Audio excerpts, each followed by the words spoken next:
Hello, welcome back to the Tony and Tim show. It's the weekend episode, of course. A lot of football is coming up. A lot of football has been happening in the week. How are you doing, Tim? I'm doing good, thanks, Tony. It's good to see you again. I mean, this is the new norm. We have to analyze online, but it's always good to come back to our fans and be able to bring them the analysis into the upcoming fixtures. I can't seem to get over your hairstyle, Tim. Of course, it might take me a couple of episodes to get used to. They are very, very interesting, and of course, I didn't know this side of you, but it's very, very refreshing to see. I'm sure you're definitely in the lockdown No, there with Tony, the family, barber, but the of barber course, we have. shops are still locked. You need to buy yourself a machine at the house like myself. But away from that, of course, back to the football team. Yeah, We've seen a couple of games played in the midweek. We saw Arsenal being beaten convincingly yeah, away from home by Manchester City, who are trying all they can to try and perhaps delay the celebration of the Merseyside team, the yeah. Liverpool. They beat Arsenal convincingly with a 3-0 win, team. That's very, very good for a team that's just coming back from a long lockdown. Yeah, Tony, coming from a long lockdown and you look at the performance of Man City, I thought they were brilliant. You could not even tell if there was really a lockdown because they still picked their passes. Kevin De Bruyne still being up there. We thought he had gained body weight, but he looked to be a fit guy in that game. But overall in that He was game, man of the match. yes, he was man of the match. Overall, Tony, that game, I thought I thought Arsenal and Man City there is still a big divide, and Ateta mentioned it in post match conference, saying Arsenal needs to buy in more players to be able to compete with the big boys. I thought he was honest there to the board and the fans of Arsenal. But it's the injuries, Tony, that cropped in that could show you that some players were unfit. Murray there got an injury. Also, I think the Arsenal vice He's captain, out for the season. yeah, Murray's out for the whole season. Shaka there also picked up an injury. Will those injuries play the part in the last run of games? We don't know for sure. But we need to see all other teams playing. Then we can tell if they were impacted or not. It will be very, very interesting. Of course, moving on from there, we know Arsenal have very slim chances of getting themselves into European league, European places. So Yeah, that blow was definitely very, very devastating on their part. But of course, a big win for Mr. Guardiola, who is trying as much as he can to stay there on the second place, yeah, which is something that they hope to hold on to for the rest of the season.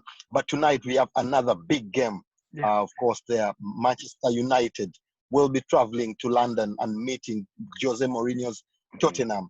This is perhaps another of the games that we're waiting for once the lockdown kicks in. What are your thoughts on this one? It's very, very mouth-watering.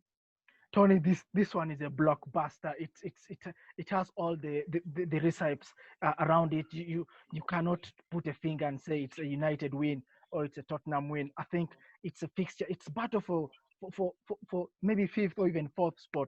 Both sides want to sneak into the top one and play maybe the Champions League next season. Man United at 45 points, Tottenham at 41 there. So if Tottenham win, they close the gap. If United win, then it widens. They have fewer competition for that spot. But we've looked at Tony Jose Mourinho's side. He picks a team that can come and fight. And going into the lockdown, this fixture, I think Man United would have said that they might win it easily. They were in the run of about 10 games unbeaten. Man United and Tottenham at the time didn't have a Hurricane in their ranks. But with the lockdown of about 2-3 months, these players have come back. Yes, Man United have got Pogba and Rashford also back in contention tonight. But I think Tottenham side has closed in their strength and depth against Man United. So it's going to be a fierce affair. I'm really excited for this game. I cannot put a finger and say this team will win it. It's very interesting. Before the lockdown, like you said, there were a couple of injuries for Manchester United. Of course, we know Pogba was still out struggling, and Rashford. For Tottenham, though, they almost didn't have any recognized attacking player there, Yeah, with both Harry Kane and Heung-min Son out. So it will be very, very interesting to see how they come back. The hunger. Of course, we know Kane is one of the players that always fire while the season is closing. He might be having an eye on the Golden Boot as well. So it will be very interesting to see in this particular game. And Spurs have all they have the incentive to play because they need to yeah, close that 4 point gap on Manchester United as the battle for European places continues there. It will be very, very interesting. Mourinho is a player that is a coach, sorry, that likes playing against former sides. So this is another game that we wait to see how he plays against an Ole Gunnar Solskjaer side. We have had news, though, that Pogba might not be starting alongside Bruno Fernandes, which I'm sure a lot of Manchester United fans have been waiting for. When can that come, Tim? And why isn't Pogba? Why is he a major doubt for this game, at least to start the game? Yeah, I think Is Tony. it fitness levels? No, I don't think it's fitness levels. I think Man United is trying to play it cautious. If indeed Paul Pogba does not start, we will see almost a formation that Man United were using just before lockdown, and that is playing too deep, holding midfielders. We might see Fred there for sure, and maybe McTominay or Matic, and then they kept playing uh, Fernandez at the front. I think playing Pogba in such a high profile game is an experiment you don't want to take on with this game that has a lot of incentive on it. So many Man United fans want to watch the two playing together. But in my opinion, I think this is a game that you don't want to take that risk. But should Man United, I think, concede the first goal and they're looking for an equalizer, we might see the two guys playing together, and it will be exciting to see how are those guys going to prosper. I can't wait. I definitely can't wait. Yeah, but Because they remember before the lockdown, there was talk that Bruno Fernandes, who joined just in January, yeah, was going to find his way into the team of the season, which yeah, was a shock for me. yeah, it's a shock for myself. I think you have to play at least more than 75 of the games to be able to be in that team of the season. But you look at Pogba and Bruno Fernandes in the same lineup. I would love that experiment to be done on a side maybe like Norwich that they're going to play in a few weeks, and maybe if Man United, Tony, are leading today, you can also try it out. But it's something that I don't want to see Man United play in the start of the game. They both sides have to be cautious because Tottenham is a dangerous side. You've said Son Min so is in that team.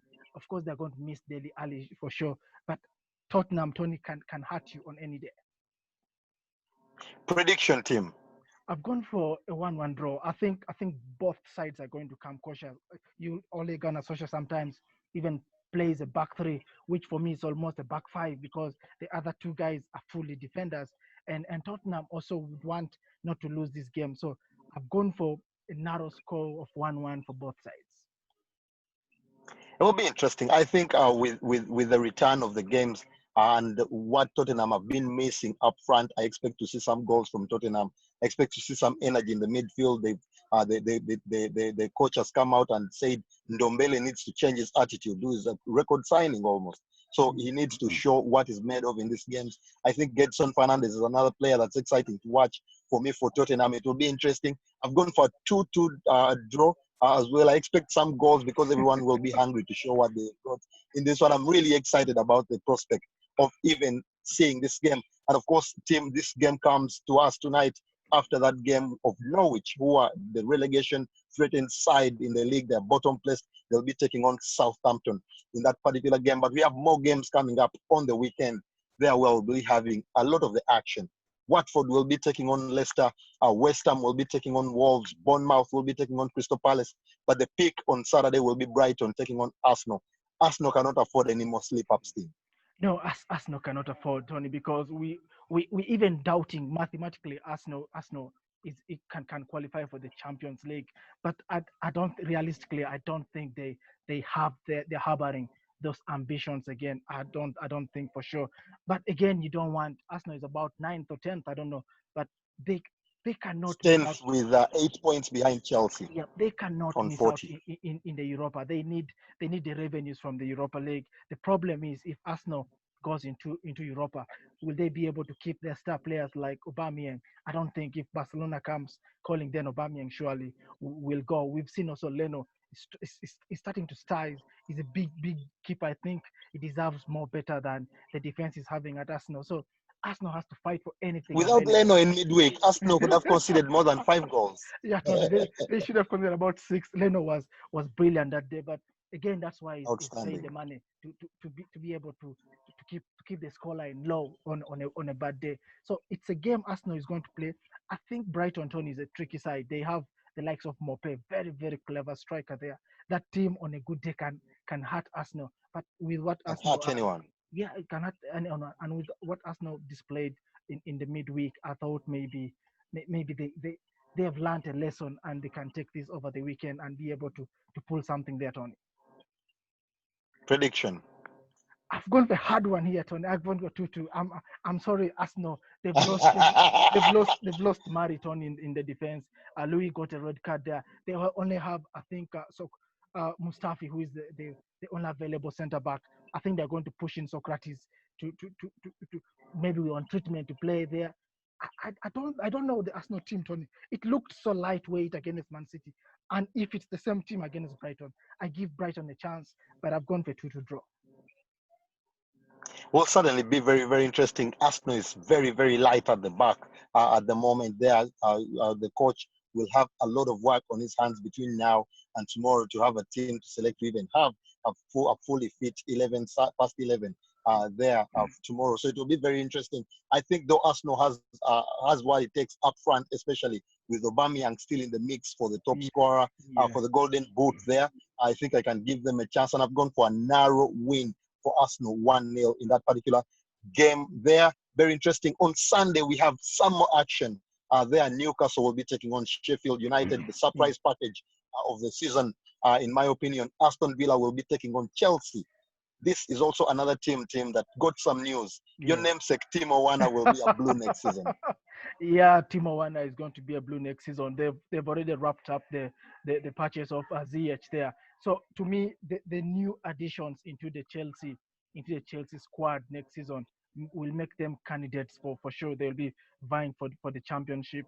But also that now means the players who are currently available have to play for their position. So I expect to see here on to the end of the season a different Chelsea team, everyone playing for their position. So Chelsea is going to be a dangerous team, Tony. Prediction. I've gone for a very, very narrow win.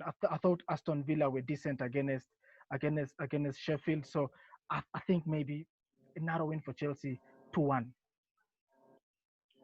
Very interesting. I think Chelsea will definitely win this one. It's one they are away from home, but as we know here, without the fans team, it almost feels like a neutral ground. And I've gone for a 2-0 win for Chelsea in this particular game. But on Sunday, the peak of them is the Merseyside derby. That is a game that everyone will be having their eyes on. Liverpool want to wrap the title up quickly so that they can focus on the other assignments that they still have to go in the season. They'll be taking on Everton at Goodison Park. This is a place that they will be knowing that they must come with all points. I've actually gone for a Liverpool win 2-1 in this particular one, but I expect it to be a tough affair. Tony, I've gone for another draw. I think even if the ground is going to be neutral, Everton has an incentive to play for. Liverpool knows the title is already wrapped up. Even if they win or lose or draw, nothing is going to change.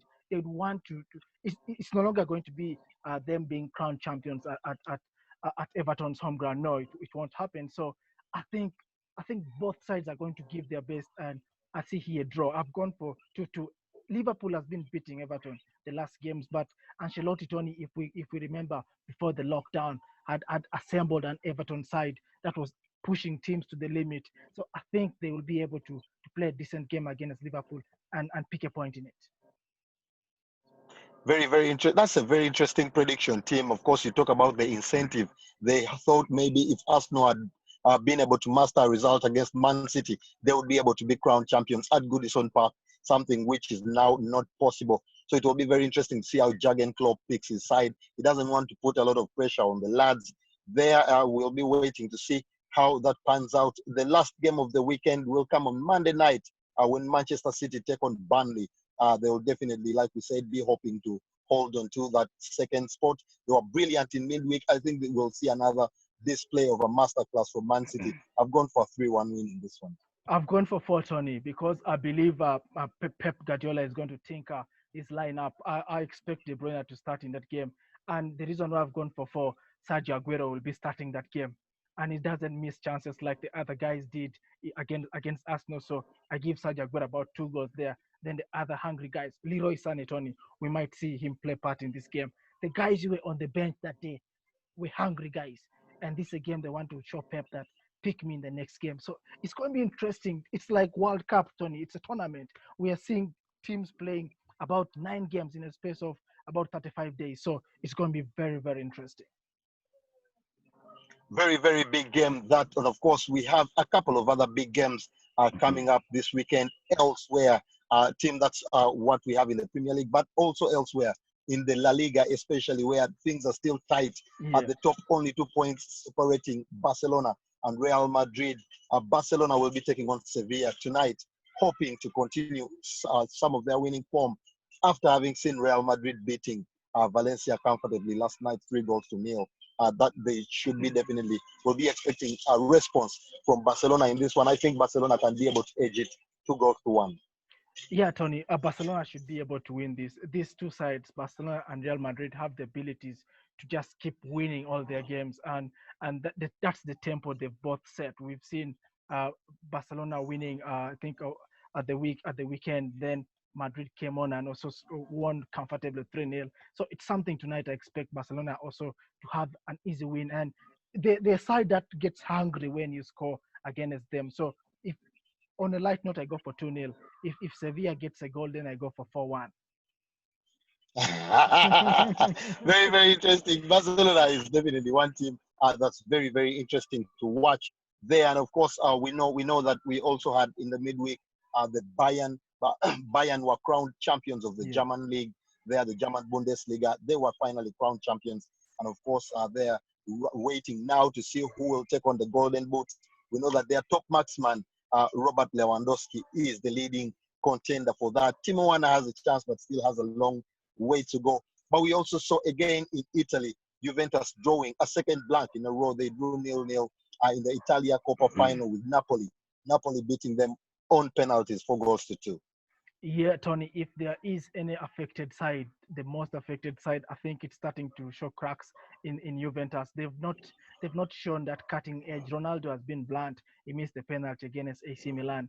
And I think yesterday he hoped that he was going to maybe take the last penalty. It was not meant to be.